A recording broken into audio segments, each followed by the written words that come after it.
ye gutangara nsanze abakristo ari nabo bari sanse kubimenya ari bo bagifise ukutamenya kuvyerekeranye no gukora kwiseye impwemu.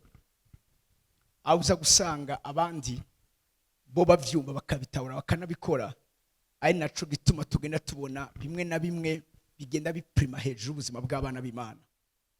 Ubundi ntivyumvikana ko umurozi yoshobora kuboha ikintu c'umwana w'Imana akakiboha imyaka n'imyaka. Nuko ugiye kurabuza gusanga abana b'Imana hari ahantu bataragira ubumenyi bukwiriye, na cane cane muri kino kintu ndiko ndavuga muri no somene citwa ibicaniro. Haleluya. Uyu musi ndagiye gukomeza abatabaye ngaha ejo turiko turiga ibijanye n'ibanga ry'ibicaniro. Iki tuzobivuga mu buryo bwagutse, sinzi ntabimara kuko mu bicaniro dufise biteramiye bizigamye iki gisagara Debora irimo. Nabyo iki gicaniro kirashobora kuba umuntu, kirashobora kuba ahantu, cyo kimwe nuko gishobora kuba ikintu. Bibiliya iratwereka ejo twarabisomye ingene Aburamu yubatse igicaniro i Beteli, Yakobo ahantu ahageze nyuma y'imyaka myinshi ahageze akabona Imana, akavuga ngo aha hantu ni irembo ry'ijuru. This is the gate of heaven. Turabona kandi ibibanza bitandukanye nk'akaro nka Yerusalemu, inzu canke ishengero Salomo yubatse. Turabona ingene Imana ivuga ngo aha hantu hazoba ahantu hanje, ni kuvuga ngo habaye igicaniro. Cyo kimwe nuko n'ikintu gishobora kuba igicaniro mu buryo bw'uko tubona nk'aba Eliya mu kubaka ibicaniro, ba Gidiyoni bafata amabuye bakayubaka. Igicaniro kirashobora kuba umuntu. Yesu ubwiwe n'igicaniro. Nico gitubona Abisirayeli bagiye gusenga Imana ibabwira ngo naho mwohamagara Mose na Samweli, abo ngo nibo bonyine bashaka gukingura ijuru, naho nyene ntaco nogira ico nkoze. Urabona ko Samweli na Mose byari bicaniro hejuru y'ihanga rya Isirayeli. Usomye mu gitabo c'Abami urabona ingene Eliya ubwiwe cyari gicaniro kizigamye kirinda ihanga rya Isirayeli. Igihe Eliya yaduganwa mu ijuru, ijambo ry'Imana tubwira ingene Eliya abwiye Elisa ngo niwaza kubona ntandukanye nawe, nutabibona ntuza guhabwa ico wasavye, mugabo ndi wabona ntandukanye nawe uze kumenya kico wasavye uza kuba ugihawe. Ijambo ry'Imana ribwira ko igihe yaduganwa mu ijuru, nabwiye abari ngaha ku munsi w'ejo yuko bijya bibanza bine guhera i Gilgali ukagenda i Beteli ukagenda kuri Yeriko ugashika no kuri Yorodani. Ayo yari amapiste, hari ahantu hari bicaniro aho umwana w'umuntu ashobora kuba en contact n'ijuru. Bibiliya ijambo ry'Imana twara kigene agiye kuko umukogote warazura banzura basepara, kuko Imana ntiyifuza kuba twari babiri, yashaka gutwara umwe. Ijambo ry'Imana rimbwira ngo Elisa aguma kanuye amaso yiwe, imicangira mwinjira mu maso, mugabo wose abonye agiye avuza induru avuga ngo Eliya datawe, ngo we wabaye imikogote n'amafarasi ya Isirayeli. Biragaragara ko Eliya ntiyari umuntu asanzwe. Eliya noshobora ko yubatse ibicaniro ubwiwe cyari gicaniro. Ndifuza ko gushika kuwa gatanu cyangwa siza tuzohereza, nivyaba ngombwa tuzojabuka mu ndwi kurikira nivyaba ngombwa, ariko ndifuza ko tugera ahantu aho ubwawe hinduka igicaniro. Haleluya. Iyo ucitse igicano, kurya ibicano bubaka amayefe vyagira, niko n'umuntu ashobora kubigira. Urya mugore yaragwaye butinyanka ngo yari yibwiye kwibwira ryari hishurwa yari yagize ngo nawe nokora kubiyonga bw'impuzu yiwe ndakira.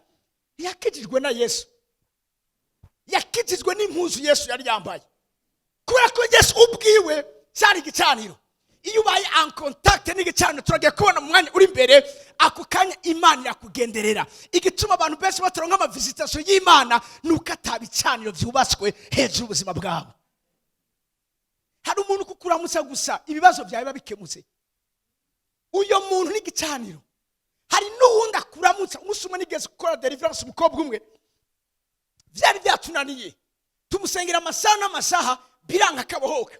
Ndirotira nabo twari turi kumwe, ndabaza Imana, Mana, uyu mukobwa kubereka atabohoka. Mbabwira ikintu kimwe mu bakora deliverance, igihe cyose utazi ibanga ricumye cyangwa igifunditse isezerano hagati y'imwemu mbi n'uyo muntu, uwo muntu azokwigera abohoka n'umunsi n'umwe. Idayimoni zirashobora kuvuga ngo ziragiye, mugabo zizoguma ziri muri uwo muntu.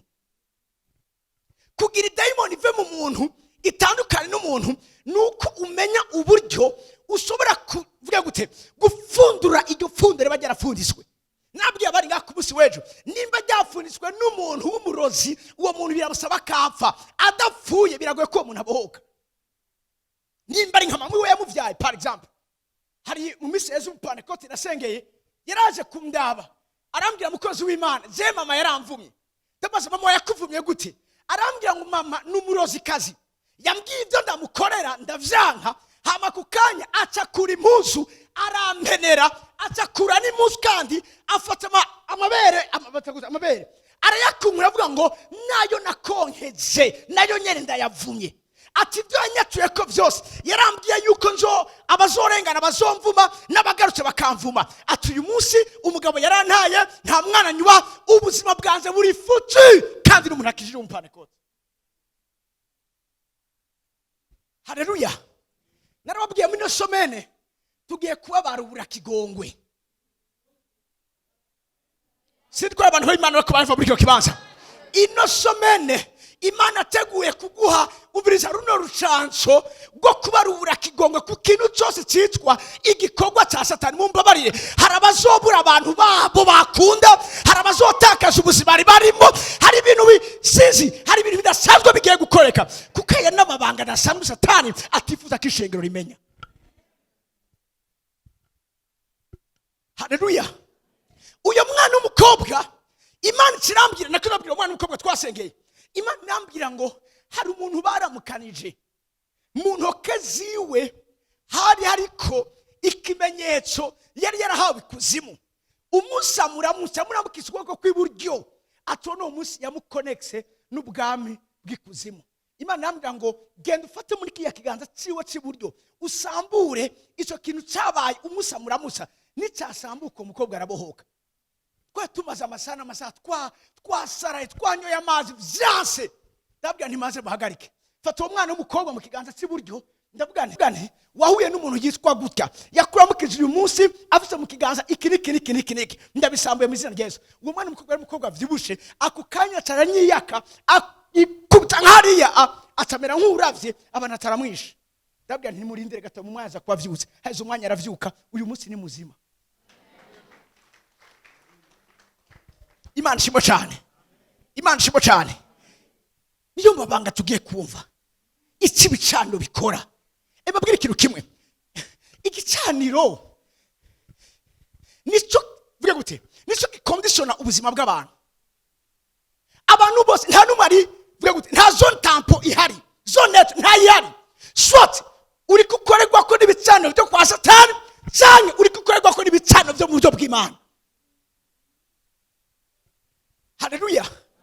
Ariko ndafise inkuru nshaka kubabwira, siyo nkunda batera ubwo ariko umumenye ingene isi y'umwiza ikora. Yesu arabwira abigishwa be ngo ikibabaje abana b'umwijima baciye ubwenge kuruta abana b'umuco.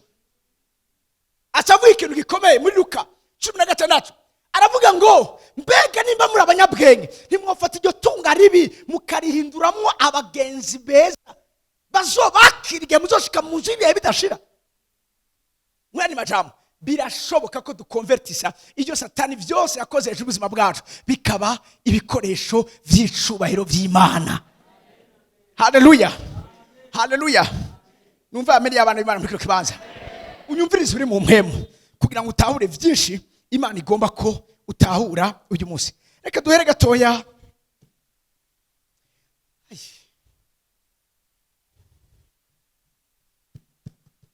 Narababwiye fisi kibazo ngaha, mpagaze ngaha hari connection nyinshi. Nk'ubu ivyo ngize hacaza ibindi. Abasenzi mu nsengere fuka Imana nkumi ni kubuntu kugira ngo ndabahe ibikwiye. Haleluya. Haleluya. Okay. Tugende mu bacamanza. Debora mazira kumisha ibyari by'ibicaniro.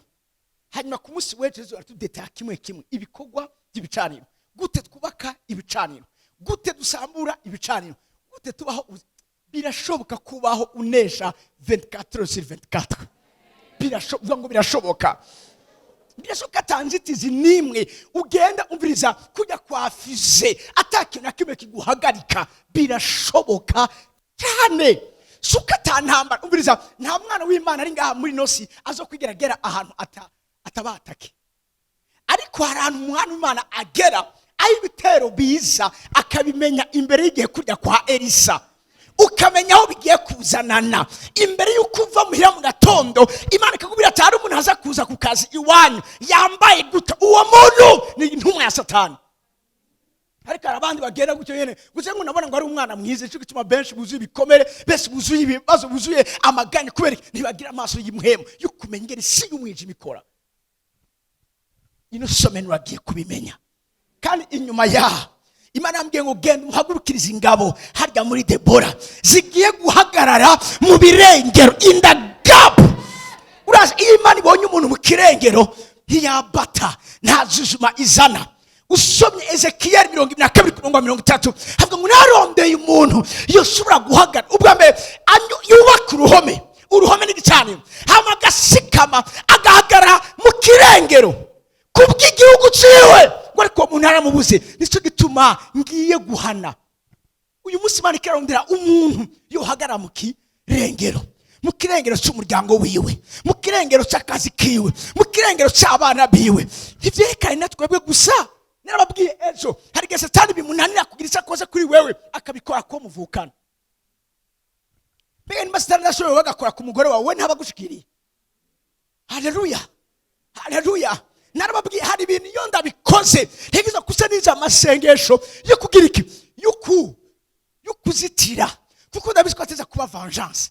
Ico Satani muri mwe mukiye kumenya kuri Satani ni careme kitarambirwa. Nabisiko yaneshejwe aguma gerageza. Nabisiko atabyashoboye basi na gatoya basi ariko ntaheba. Ikabaziruka abana b'Imana haragerana bagahorokirwa bakazima. Yesu abacira umugani wo kubigisha ingene bakwiye guhora basenga ntibace ubugore. Guhora ndabwira ingene igicaniro imbere ko tuza ngaha cyubakwa muri kino gihe cyacu n'igikorwa dukora mu buryo bwo kwisubiriza. Igicaniro cyubakwa n'ahantu muvirize nimba nogena nko ngaho kwibarabara navuga amajambo. Reka ndakuvuga jewe dufata umuntu haraje umunsi umwe umukobwa umwe waje mu kwizera yambwiye ingene yari muri sport ariko aduga ngaha kuri barabara duga hariya ikiriri murabona ngaha kuri 28 November ahageze abona umuntu yitandiye abonekesha amaso gusa ari kumwe n'akana gatoya arenganye. Imana mubwira ati egera umvirize ujya muntu byari karavuga ntiyari muri sport hari igikorwa cyamuzindukanye. Yegereye yumva umuntu akavuga ngo amaraso mu maso, amaraso mu mazuru, amaraso mu matwi, amaraso mu mutwe, amaraso umubiri wose. Akwemwe Imana amubwira ngo ariko amagaze mwe mu accident ngaha. Murabona ngo hano hakunda kubera accident, ntihakunda kubera accident. Hari igicaniro cyashizweho cya accident. Hari ikintu cyakorewe cyatiri mwe y'urupfu aho hantu. Muriko muranyumva narabwiye ndanse kumurozi yo kwinjira iwawe agasoka impore ndavyase mu izina rya Yesu. Ndanse ko hari umuntu yo kwinjira ngaha muri Debora yazanye no kwamvuta abantu. Hari abantu baza ngaha atakini kibazo kugira ngo batari mwe muzo gusinza abantu gusamara umuntu akazi yamatonda ngaha yamazanga misozi amajambo aravuga amasengesero sengu mukana nakimwe igera kura ngaha yigera hinduka. Mwibaza ngo ni kubera iki? Nimba mwibaza ko bose bakijwe muri besha hari abakozi n'uyu munsi ba Shitani barungikwa kandi bagenda hano hose. Hazoba abantu bazoba victime y'ubigera uzima. N'uyu mwandiko ndavuga hari abantu bariko barasinzira. Ibicaniro bakorera kati hamwe yo kumva ya mabanga uyu muntu ndamutaka n'uyu mwisengere. Bigenda gute uri kuri filime ntusinzire mugabo urumva igenda ko ndavuga. Murumva igenda ko ndavuga gutusi ariko sha mwemaze ngo nibisango urumva ngo yararushe ntarushe senga mwabasenzi muri ngaha apana namwe gusamara gusa mugomba kumva ijambo ry'Imana senga haleluya kugira abantu bari ngaha bazigamwe bagirirwe neza nyumviriza uri kwasenga muri ko muranyumva umuriro gume ku gicaniro ikimana akantu gato agashaka kugucamo ntukumve kandi akonyene ariko wari ukeneye kugira ngo ubuzima bwabo buduge. Imana ishimwe cyane. Haleluya. Tugende mu bacamanza igice cya 6. Abacamanza igice cya 6 tasoma ku 22 hama tubana umusitani akorera muri kino gitabo cy'abacamanza. Ejo nababwiye yuko mu bikorwa dufise kuko n'igicaniro mu bikorwa bikomakomeye by'igicaniro nababwiye murasa muri hangana umva nyene ikize sindagisiga hari ndakireka ngo ndakivuga hanyuma nsaga nacibagena twaho n'ibindi ikize ndakibabwire mwe musa mube abantu gusaba ibisabo muze murakira baye wa mugabo ati zamura ry'ivyo arivyo byose muze murage. Imana shimo cyane. Haleluya. Muri bimwe igikorwa cy'igicaniro gikora ku buzima bw'abana b'abantu no guca urubanza. N'Imana ikeneye guca urubanza irucira ku gicaniro. Igicaniro si ikintu cyabaye mu isezerano ya kera, igicaniro kiriho mu ijuru. Twarasoma ingene ngo hari curirizo ngo kandi ngo Imana yari yicaye hejuru yacu. Imana yicaye hejuru ku gicaniro. N'amasengesho dusenga nababwiye ntiyumvikana nk'amajambo. Amasengesho dusenga hari abamarika bajije kuyashiramwo vuga gute umubavu. Wene ko mutabaye abakorezi zense ndabimenya gose.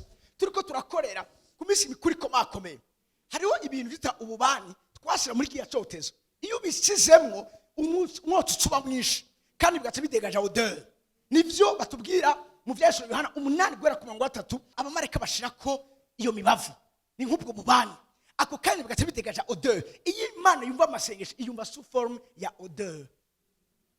Ico gituma hari amasengesho yaje Imana ikiravuga ngo nkura ayo masengesho yanyu n'induru mu matwi yanje.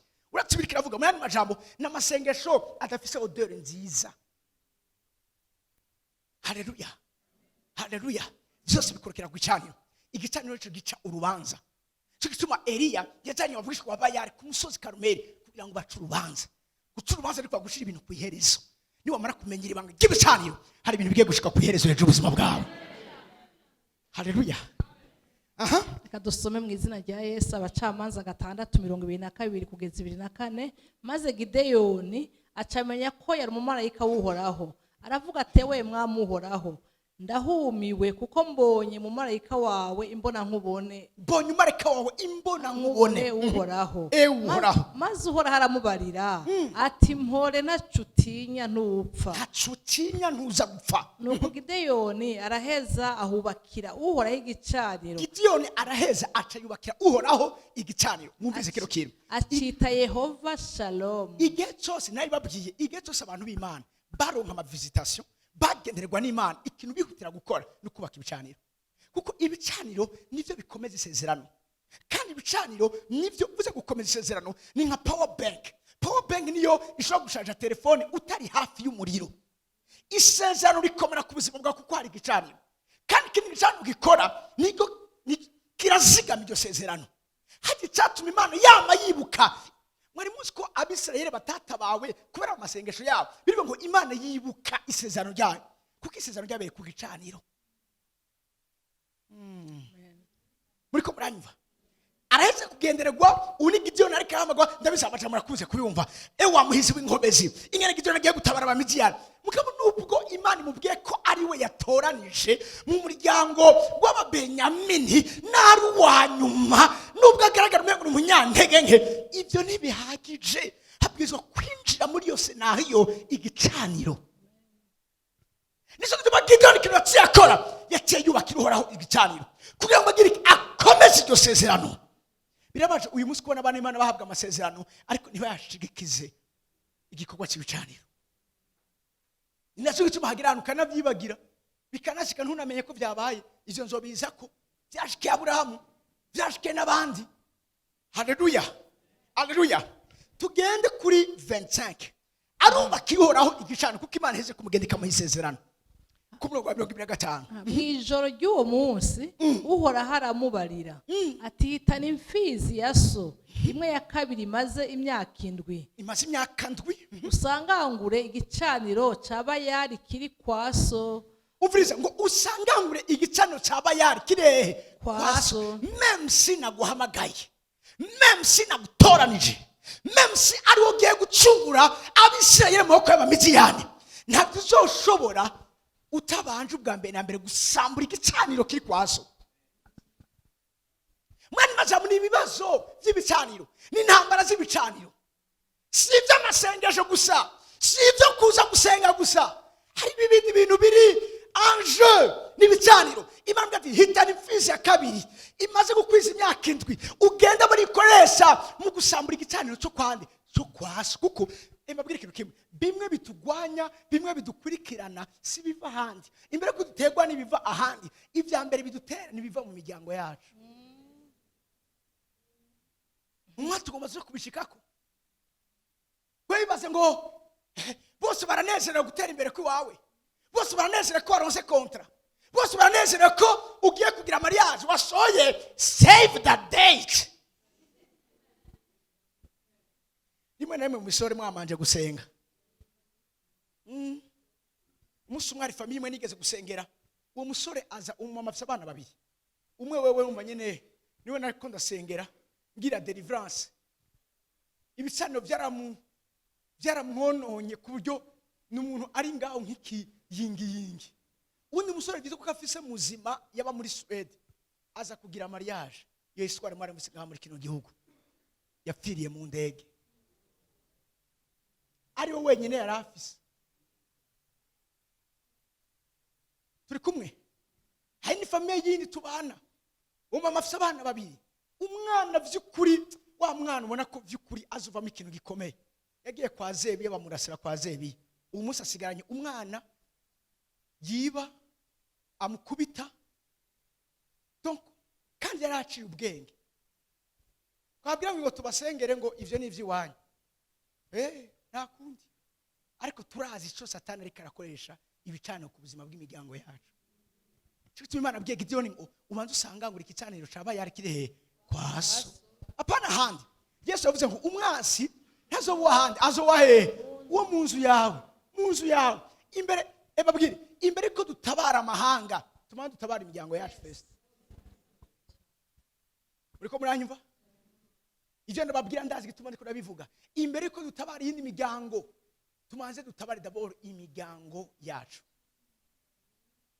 kuko aho niho hari igicaniro gikomeye kigwanya ubuzima bwacu bwa mbere na mbere, imbere ko haza ibindi n'ama connection bigira. Urazi umupfumu aho n'undi mupfumu baramenyana, cyo kimwe n'umukozi w'Imana yawe n'umukozi w'Imana, muze mubaze Maria na Elizabeth baramenyana nabo nyene. Muriko muranyumva? Rero umwe hari ugera hana kabati ujya kameme mugabo akorera mu yindi rejo yindi, barafise ingene bamenyana. Wowe kabona niyo bifotoza, barafise ingene bifotoza, akabavuza ati wowe umbonye nimba uze amabanga y'ivyerekanye n'amasekte yacu, umenye ko nanje ndi mwene so, gusa ntidukorera hamwe. Kibaze nuko camara n'uyu munsi abantu bifotoza ama poster batazi yavo, ngo niyagezweho ngo bayabonye ngo kuri Facebook, bayabonye kuri Instagram, bajya bariko batanga ama communication, bariko baravuga aho baherereye nico bari. Cyo tubavuga ngo ntimugashanywe n'ivyiki gihe, yamara muhinduke gose. Jeyo mbonye ikintu giharawe cane, camanza nkasubira inyuma, kuko ico kintu gitumye ico kintu kivugwa cane kigakundwa cane. Mwibaza ko atamuhemenyegeje inyuma. Mwabavye muri ngaha, nimwemere ko abana bimosha, bisiga, bimakiya n'importe comment, bambara n'importe comment. Uragira ibitero utazi yo biriko birava, kumbe hari umwana sindi kintu yavunduruye kuri Instagram arakizanye, mwese muri ko murasubisa mu rugo iwanyu. Ikibazo nta nubimenye. Vuga amen.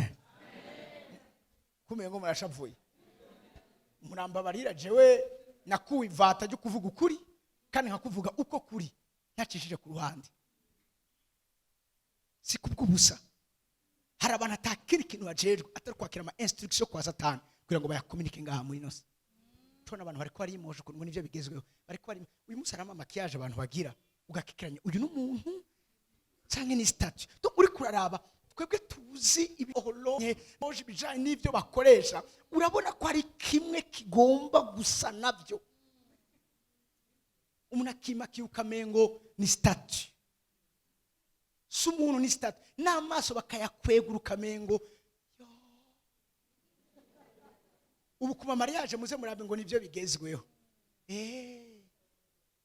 cyo tumi bicano bifata ibibanza mu miryango yabo abana bakanasambura batarubaka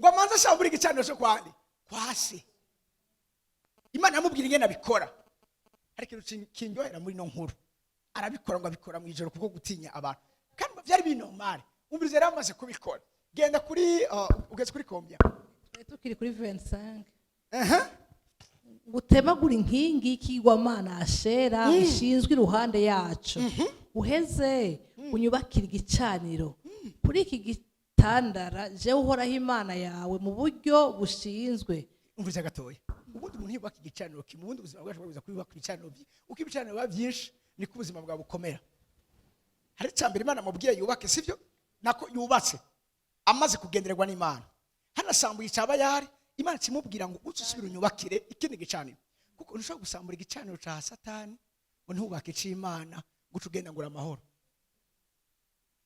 abantu bo muri ico gisagara bavyutse basanga ca gicaniro caba yari gisanganguwe na ya nkingi yashe abakozi ba Satani baba yari babonye ibyabaye bavyutse mu gatondo umviriza reaction yabo ngo na ya nkingi yashera yari ishinzwe iruhande yacu yatemaguwe na ya mfizi ya kabiri yatangiwe ku gicaniro cubatswe barabazanya bati ninde yakoze ibi umuntu wese yenda gakora ikintu cyo nona icyo Satani yakoze barabazanya uyu muntu ninde yabikoze ninde yaparvenye kubohoza igisagara cya Bujumbura ninde yaparvenye kubohoza no umuryango tudufite amasezerano akomeye ninde yabikoze barabazanya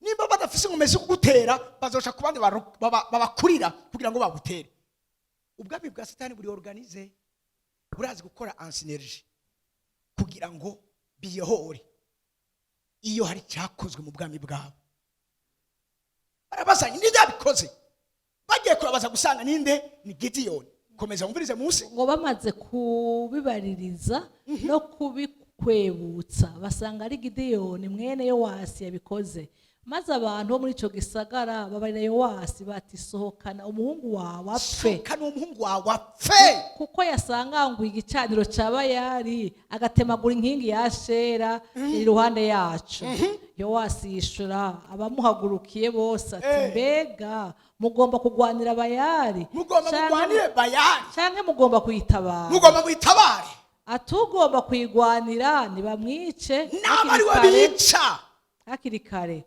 asangwa ari Imana ntiyigwanire nimba bayari ari Imana kuko basanga ngo igicaniro cyayo ntiyigwane kuko basanga ngo igicaniro cyayo nuko kuri uwo munsi aca yita Gideyoni Yerubayari ati bayari ntiyigwanire kuko yasanga ngo igicaniro cyayo amen mu byabaye Gideyoni yahawe mission mugabe imbere ko iyo mission ayakomplisa hano naratangwa no kugwana natangwa no guselektiona ingabo zizotonda urugamba ariko Imana ikintu cyambere yamubanjirije yamanje kumubwira ivyerekana system y'ibicaniro ingena mbiza gusambura ibicaniro biri muhurira iwabo akongera kubatira uhoraho igicaniro Imana imuha detail byose ingene abigenza ivyo amaze kubikora niyo tubona mu nyuma rero Gideon yagiye mu rugamba kandi reka genda gatoya ku gice 18 usomere ku 28 kuko yakoze ivyo Imana mubwiye kuvyerekana n'ibicaniro umviriza resulta kuri 28 with 28 ahanyene aravuga ngo nuko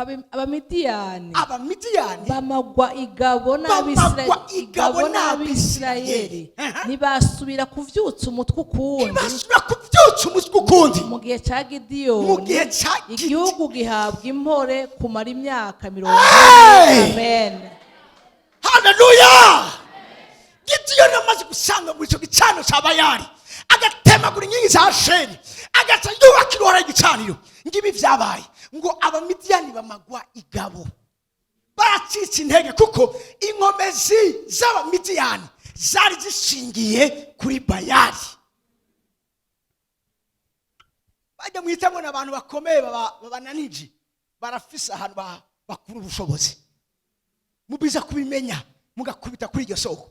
Gideon amaze kubikora ngo abamidiyani bamagwa igabo, ngo niba harakantu bavuze karyoshe, ngo nibasura kuvyutsa umutwe. Ndasenga Imana ngo hamwe no gutahura ibanga ry'ibicaniro ntihagire umwasi n'umwe hejuru y'ubuzima bw'iwawe yongera kuvyutsa umutwe mu izina rya Yesu Kristo. Abisirayeli babaho amahoro imyaka ingahe? 40. Imyaka 40 ni generation.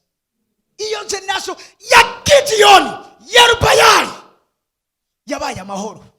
Ndarota muri kino kibanza amageneration yacu agiye kugira imhore kubera wewe. Haleluya.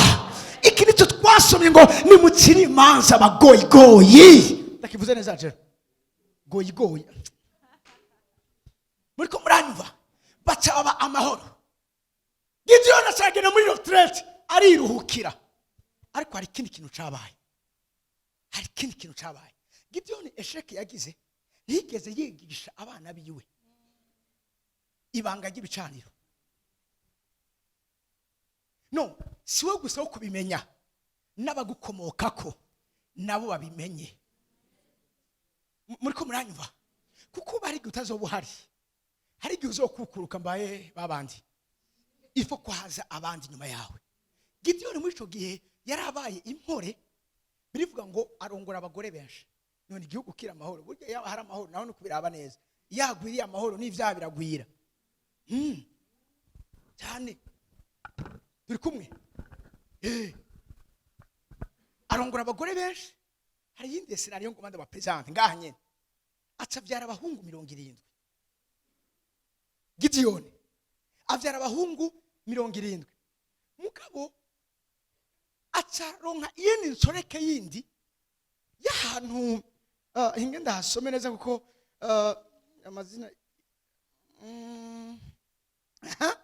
okay. Ishekemu aronka inshoreke acavyara umwana umwe w'umuhungu amwita Abimeleki.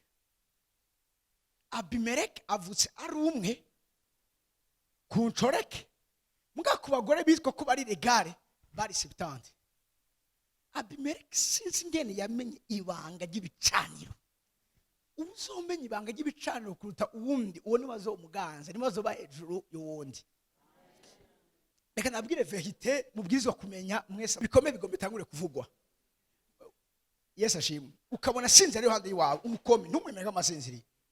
Nakubwira ngo areka rerekwa, araza kwerekwa dohejeje. Uri umwanya w'ijambo ry'Imana umwanya wo kwerekwa. Umunsi umwe twari muri veye, hamusore mwagatiro karamutwara. Hari karagenda ngo ndavyumva. Arasura asinze ndabaja uyu muntu navyo yumva vraiment. Ese namukoma vyuka. Cyane bavuze ngo Mana shimwa mama. Haizo umwanya havuye yikubita hasi kandi namubwiye avyuka ara. Yesu ashimwe. Vyuka mu mazi bikomeye gomba bivugwe. Listen this. Ku musaraba Yohana 19:30 hari ijambo rikomeye Yesu yavuze ngo tetelestai.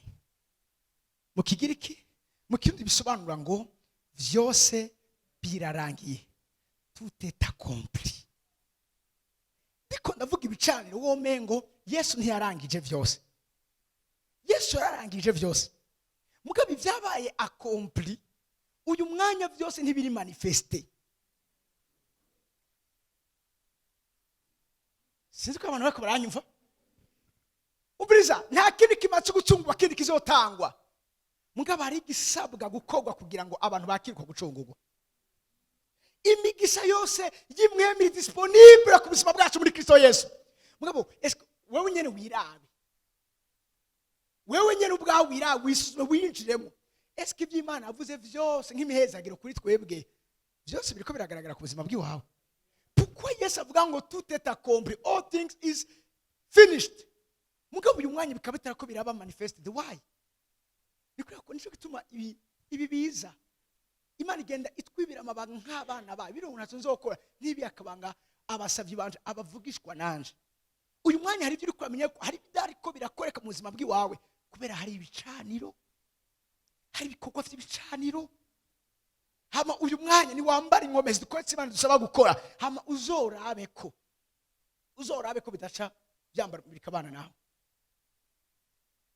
Imana ishimwe cyane, Imana ishimwe cyane. Turi kumwe numva amenye neza ko turi kumwe. Uyu Abimeleki sio twatugeze.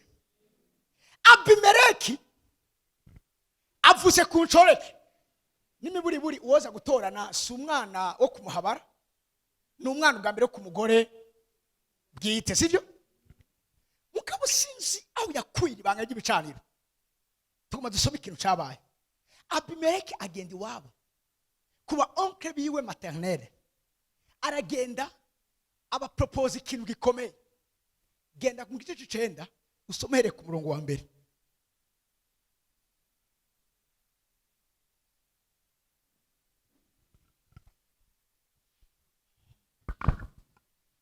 Maze Abimeleki mwene Yerubayali aja i Shekemu kwa ba inarume, avugana nabo mu nzu ya sekuru avyara nyina. Arababarira ati, enda nimumbarize ab'i Shekemu bose, muti ico bamera neza niki? Nuko mwotwagwa na bene Yerubayali bose uko ari 70, cyane nuko mwotwagwa n'umwe? Kandi muribuka yuko ndakavata kanyu n'akara kanyu. Bayinarume baragenda biganira ayo majambo yose ab'i Shekemu bose, nabo imitima yabo baca bayishira kuri Abimeleki, bati na kare yari mwishwa wacu. Bamuha intete z'ifeza 70 bakuye mu ngoro ya Bayali Beriti. Abimeleki azihereza abantu b'imburakimazi kandi bishirukanya, bagendana nawe. Aja iwabo i Ofura yica bene se aribo bene Yerubayali, abakererera kwibuye rimwe. Ariko Yotamu umuherezi wa Yerubayali ararokoka kuko yaciye yinyegeza. Maze abantu bose b'i Shekemu bakoranira hamwe n'ab'inzu ya Milo bose baja kwimika Abimeleki munsi y'igiti cy'umweroni cyari mu gitabo cy'i Shekemu. Amen. Amen. Mwumvise inkuru?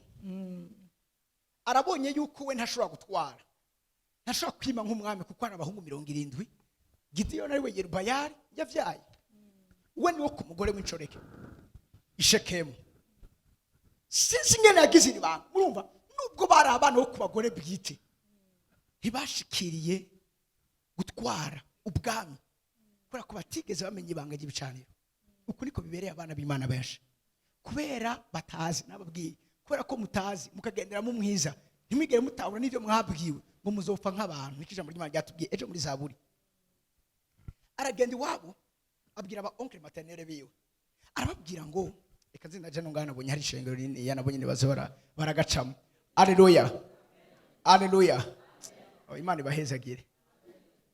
Mana yanje, inyuma y'izi nyigisho ndavuze nk'umuvugishwa n'Imana kandi nk'umukozi w'Imana, mutegeza kuva ngaha mu izina rya Yesu mucahi yakuye. Atari kera, atarenze uno mwaka, mu izina rya Yesu Kristo.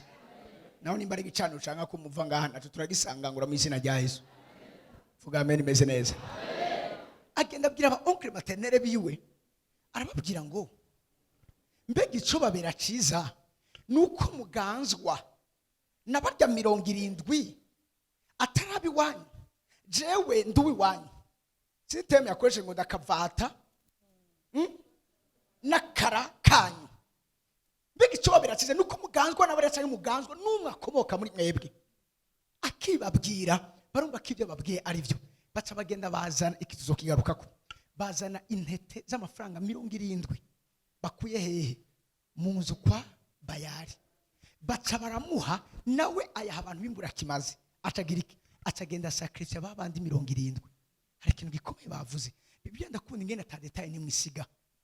Ntiyabishe abacumise, yabahonze kwibuye kandi rimwe. Mwani majambo, igicaniro c'ingoma yiwe yakiramforosheje amaraso ya bene se 70 kwibuye rimwe. Mwe muribaza kubera ko atabahagurutse gwa mugwani umwe akanesha abantu 70 yari afise sutiye y'ibicaniro abandi bari ngaho batazi kiriko kiraba. Muriko muranyumva? Abahonda kwibuye rimwe ngo abishekemu baraza baca baramwimika hakiza umuhereza umwe kuko nawe yaciye inyegeza. Bisobanura iki? Ivyerekanye n'ubuzima bwacu biri conditione n'ibikorwa dukora ku bicaniro. Naho bari abo kuzotwara kuzoraga ubwami ntibaburazwe kubera iki? Kubera ko hari ubundi yamenye ingene aranforce igicaniro ciwe hama gashobora kwagiseta kuri iyo throne. Imana ishimwe cyane. Mwibaze kari kubw'ubusa usomye kuva 17 atubwira intambara ya mbere abisirayeli bagwana n'abakikandi bagwana n'abamareki. Bija mu ry'Imana tubwira ngo nuko Yosuwa niwe yareka aragwana. Mose ngo ataduga umusozi. Mose arazi ibanga ry'ibicaniro.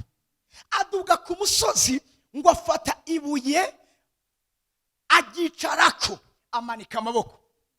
Huri na Aroni babibonye baza bashigikira amaboko yiwe. Batubwira ngo igihe cyose amaboko ya Mose yaba ari hejuru Yosuwa yaranesha. Amaboko ya Mose amanuka Yosuwa kaneshwa. Ikibazo kiri ngaha, mbega Yosuwa yanesha kubw'inkomezi ziwe byurira umuntu cyangwa yanesha kuko hari ikintu cyakozwe ku gicaniro? Iyo amaboko amanutse yaraneshwa, yamanikwa hejuru akanesha. Bisigurike intambara tugwana zibona intsinzi kubera ko hari igikorwa kimwe mu tuba twakoze. Ntugere ngaho ujye ngo waronse akazi ako kazi gashigikiza igikorwa kimwemo. Binashoboka urondere aba partenaire de prière bakorana nawe basengana nawe, ntube wenyene. Kuko nimba ari ikintu Satani yanka nuko amasezerano y'Imana ashika hejuru ubuzima bw'iwawe hanyuma ukaba umurokozi n'umucunguzi w'abandi. Icyo nitari karatinya nitari karagwanya. Imana ishimwe cyane. Haleluya. Yicara kubira atari kaboko ako kanya babona kunesha. Bisigura ngo icyo bari karakora mu buryo bisatumi. Igicaniro ni point de contact y'isi y'imwemu. Ubundi munyumvize neza, imwemu ntizemerewe kuza ngaha ku isi. Umuntu wenyene wafise uburenganzira bwo gusobora kwinjira mu buryo bw'imwemu agakora no ngaha mu buryo bugaragara bw'umubiri ngaha ku isi. N'Imana ubwayo idafise autorisation yo kuza ngaha muri nosi hizokwigeriza. N'Imana ubwayo muri kaya kubarekana nigana na wa mu marayika, ariko batuga ko iyo marayika yari Imana. Yavuze ngo ndekura kuko burakeye abantu ntibavyuke bansanga ngaha. Bisigura ngo ntiyemerewe kuba aho hantu. Yakobo nawe aterega nicyo gituma nanje ntegeza kugwana nawe uri kurankata umutsi wo kwitako shake mbe wa Kenya shake mbe kimuga sindakure kuruta mpezagiye. Yavuga ati ko nawe wihuta nanje arico mfise cihuta mpamene yawe imeze neza. Mpezagira ugende. Mpezagira ugende. Haleluya. Aho hantu ngo aramuhezagira nawe nyene ahubaka igicaniro. Haleluya. Gushenga turi kumwe biratahuritse. Emabwire harabakobwa beza barezwe neza byananiye kubaka ingo. Kuko ingo ntizubakwa n'ubwiza n'indero nziza wahawe.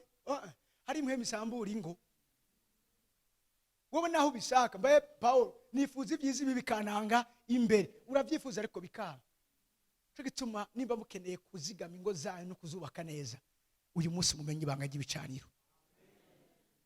Umugabo wawe agira igicaniro cyo ngomba ndabasomeye turangiza kuko umwanya usa nk'uheze. Sigaje iminota 5.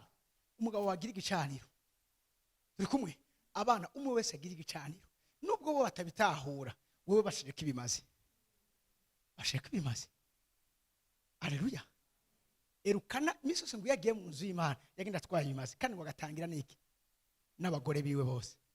Bose arabatangira n'abana akabatangira. Haleluya. Kuko utazo bafise igicaniro kimuvugira uwazo hasigara ku gicaniro kiravuga. Nabugingo ntubu nabugi rwa mbere gwabaye ngaha mu isi gwabaye kubera igicaniro. Hari abatari babizi. Kayini atangishikanwa ku Mana, Abeli nawe atangishikanwa ku Mana. Ubundi abavyeyi baba bari barababwiye umunsi bakora icyaha ingene Imana ku gicaniro yasakivye igikoko kugira ngo ifuke ubwambure bwabo. Burya ntiyari kesu ivyo batanga, yari kesu ko bakora ikintu kiza gutuma baba en contact n'Imana, tugomba tubone mu mwanya. Abera akora icyo Imana igomba, si uko yatanze umwagazi mwiza, no ngo Kayini nawe ngo yatanze ngo ivyanyuma haba na gatoya. Abera nuko yatanze ikintu kiva amaraso gifise ubuzima.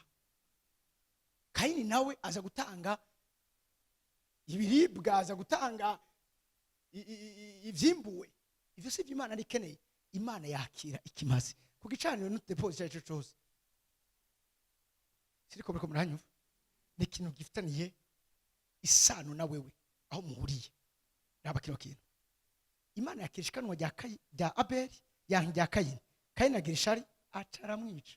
Birivuga ngo nabugingo n'uyu munsi niko navuga ngo amaraso ya Abeli arataka asaba uguhora. Erezuma ko hariho uyu munsi ikindi gicaniro kiri hejuru y'ibindi bicaniro bindi, arico umusaraba wa Yesu Kristo. Aho naho hari amaraso yandi yavuye ngo ayo avuga ibyiza kuruta aya Abeli. Murumva ko ni confrontation y'ibicaniro, ni confrontation y'ibicaniro. Tugende mu guharura niho ngomba turangirize. Bega yemwe hari umuntu ariko arafashwa muri kino kibanza, hari umuntu ariko arafashwa muri kino kibanza. Nimba hari numva amen yiwe imeze neza muri kino kibanza, amen irenze ngaho. Guharura igice cya 23 usomero hereye ku murongo wa mbere. Tuza turasimba kumvuza umwanya mwese n'amakuru muzi ingene Baraki yamagaye Baramu ngo aza muvumire ihanga ry'Imana. Ayo makuru mwese murayazi, ariko Baramu nk'umuvugishwa n'Imana arazi ngene Imana ikora. Imana ishobora gukora ahantu ataga icaniro gihari. Impossible, impossible, ntibikunda. Haleluya. Kandi kubera iki Baraki yagiye agahamagara Baramu kugira ngo ari baza kumuvumira, nuko uwo niwe yarafise uburenganzira ashobora kwatseda ku bicaniro ari kugira icyo akoze, kuko we yarabizi ko atabyashoboye.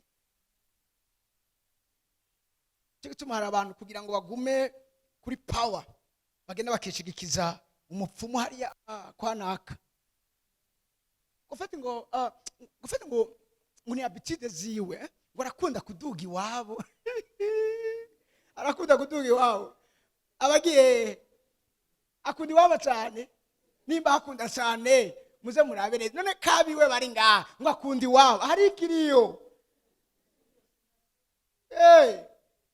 Ngo arakunda iwabo. Arakunda iwabo. Amaso yanyagiye kuguruka mu izina rya Yesu. Ngo kandi ngo arahantu ngo gufete ngo yajeje ngo harakunda kuca nyene abari ngo ahantu nyene ngo atubwiye ngo ahantu nyene ngo niho ngo respira neza, bakiyumvira neza. Uri se haramenye incantation bari karakora. Kwera babwiye umuntu aje nabwiye wa muntu aje, umuntu aje mu bwati kuri iri barabara, kuri iri barabara shaka rekere kurabivuga, akahicira umuntu akagaruka, akahicira umuntu akagaruka, akahicira ahantu hari igikorwa kimwe cisubiriza. Imhemu ziraza kuraba ikintu kiyo kirabaho hantu. Uko niki bicaniro vyubakwa. Cyo tuma bajya babwira byo ku nyene baterekera ni ibintu ntivyaba rimwe gusa, haro periode vyaba ni ibintu baguma biri kwaragira iki barisubiriza. Musi umwe baronuvera, musi umwe nungataza kwibona ngana naho nyene bararonuvera. Hari amavuga ngurumba ngo yari imigenzo myiza y'abarundi, ngo yatuma ngo abarundi imigenzo myiza. Sinzi umuntu nigeze kumva ariko avuga ngo hagaruke bijya bintu. Nta muntu mwigeze kumva mu minsi yahera. Ngo bijya ngo byari ibintu byiza, bagaca bavuga ngo ibintu byiza. Uyu munsi bazo dufise bimaze katari ko n'uyu munsi twashagwana n'ingene baterekereye tutaranavuka. N'uyu munsi twashagwana izo ntambara. Imana ishimo cyane. Erezuma ko abana b'Imana bari kubaruguruka amaso, bari kwaramenya ibiriko biraba. Hari ibintu bimwe muri zimanza tukunze gukora ngo ni migigwa. Je papa wanje yapfuye batubwiye ngo kugira ngo umuzimu ntuze nuko ngo muvyuka mamba batubwiye ngo katera canke 3h30 ngo tugende ngo ahantu ngo mugasamba ngo twogereyo turi gusa ngo butaraca. Muravyumva? Nta n'ibintu babwira ngo uyu muntu yapfuye ngo ntimukubure ngo musore ngo bikwega ngo umuzimu ntavyo murumva. Abana b'umwijima barazi amabanga nawe ugacugana ngo niko umugiga umeze. Je navyibuka ko kwere kandi harakanye gute twavyuka koga ijoro abahunga abakobwa twese turi gusa ariya mu bitoke ariya mu biti ariya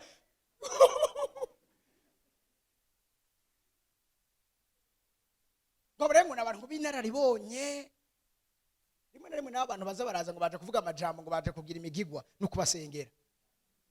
Hari ibintu biza kwanga nk'abana b'Imana. I'm telling the truth. Guruma ngo niwe muntu mu muryango ngo akuze kwereka biwe bose baheze kare wenyine asigaye. Nta ubizi ko atari we asigaye acunze igicaniro.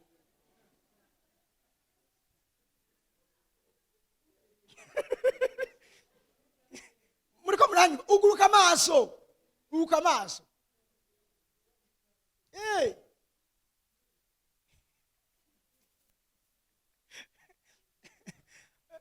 Nagane na bishop muri Zion ambwira ngo bakira abana ngo hari umurima iwabo ubigeze kuja kwibamwo ivyamwe imyembe amapera ibicungwe. Hanyuma aho hantu baje kuyiba bacabona ikiyoka c'amahero kidundurutse ahantu batabonye kibirukako barirukanga bakabona umengo bagisize mugabo bagira bakabona cyabashikiriye mu masingere ngo asize ngo sahura n'umuntu w'umutama amwisekako acamuhungirako ati dutawa abati nibikiga mwaba ati hari kiyoka kiriko kiratwirukanga ati mwaba mwebwe ntase muvuye konona muri urya murima mwebwe ati yegurumba tuvuye kwiba imyembe n'ibyo ati bana irya nzoka n'umunyezamu ujya murima ntimuze musubire. Kumbe rero umba ntiyari uwo mutama irya nzoka yari uwo mutama nyene. Umutama nyene. Uyu munsi binyibukije avant la semaine passée hari umumama sinzi aho yanyumvise numva umuntu andondeye umushoferi wiwe ngo madame ambassadeur ngo aragushaka ibiki umuntu nini ntawe narinzi ndabarangira homba baraza yaturahiye ko umuteza kukubona baraza ndabarangira ndabakira muhira umama turavugana mu buryo bw'umubiri n'abantu bagiriwe neza abana bize hanze ku mashuri akomeye za New York hehe ariko uretse agahererezi gusa umukobwa mukuru afite imyaka 42 ntararongogwa. Uwa kabiri yambwiye ngo c'est une déesse apote c'est une déesse yashaka ati ni mwiza cyane yaranyese ifoto yiwe kandi ukuri n'umukobwa mwiza cyane asa abana batanu nta numwe asangese n'uwundi afite umuhungu umbiza yaje doctora n'uyu munsi nikiyingiyingi kiri ngaho tuvugana nawe nti ibi nibicana ndamwe nti mpa programme nzozi wawe yanyakiriwe wikiriri turaganira dufata amasengesho imistano twisonzesheje hanyuma ari karanganira ambwira ngo twebwe hari ibintu bihora biba ngo kubyo biramaze gushika kabiri abantu babiri bo mu muryango bagakamangana ntitubonire porte dispari mwari muri kumukabona yanyitse pu ntasubire kuboneka n'ubu nibarasha kwakubita ijisho babiri bose ndavuga sha ibisi bintu bisanzwe dusenze byaracandungikira amafoto ahaba iwabo acandungikira amafoto ati ndabiri byabaye hateye amazi acereka ati bambariye abanyezamu yuko hapfuye ibihuna bibiri acandungikira amafoto uwo munsi twahejeje gusenga ambwira ati twage tuna inzoka tutazivuye inzoka yikirira mwibaza turayisha ndamwe ntivyo n'ibintu biriko biranyeguruka uwo mwanya biriko birapfa atangwe kumbwira ngo nakaratoye imitende nakatangwe kuba conscient ivyerekeranye no gusenga hari ibintu biriko biraba n'ubu duriye ngaho anzaniye amazi nzo mari imisi ndiko ndanywa nakabahasha k'umukozi w'Imana Imana shimwe cyane turi kumwe yamwe ngo ukwezi kwatawe babwira ikintu kimwe nivyo gute dusenga agafi ibihuna igihuna mu yasika ikintu ciza n'abarundi barabizi ibi nibiki hari ibintu none babivuze ngo nagasema habivuze ngo abarundi ntibaciye ubwenge abarundi abarundi n'abantu basenda ibigirwamana cyane barafite experience muri ivyo bakubwiye uzovyo umuntu ndabwiye ati ikukagera uko bisa bigenda gute nuko nyene bakubwiye ati gura nagasema barabigendeje kandi basenda arivyo amasa yo babarira navine nabonye reka ndangira Imana shimo cyane. Haleluya. Muhagure ku maguru yanyu nta kundi urumva nyene. Thank you Holy Spirit. Hallelujah. Dutaritse ibiganza byacu imbere y'umwami Imana nkuko twasenzeje n'ubu ongera usenga Imana yugura amaso yawe ikwereke wishurirwa amabanga umenya aho mapfundo yo yugaye ubuzima bwawe aho bayapfundikiye ko tubiza kuyapfundura mu izina rya Yesu. Mwami Imana turagwaye icubahiro kandi turagushimiye ugira neza bukira bugaca. Turagushimiye wowe igihe cyose uduha guhishurirwa ijambo ryawe. Mwami Imana yatugira neza tukamurikirwa kandi tukagira gutahura mu izina rya Yesu Kristo.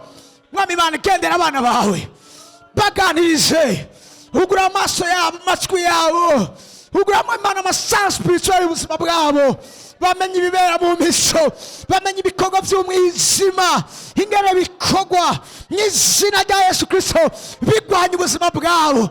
Baguruke Mwami Imana ari ingabo zidasanzwe zigiye gusandangura ibicaniro byose bya Satani hejuru imiryango yabo hejuru yabo bakora hejuru ibigize ubuzima bwabo byose mu izina rya Yesu Kristo.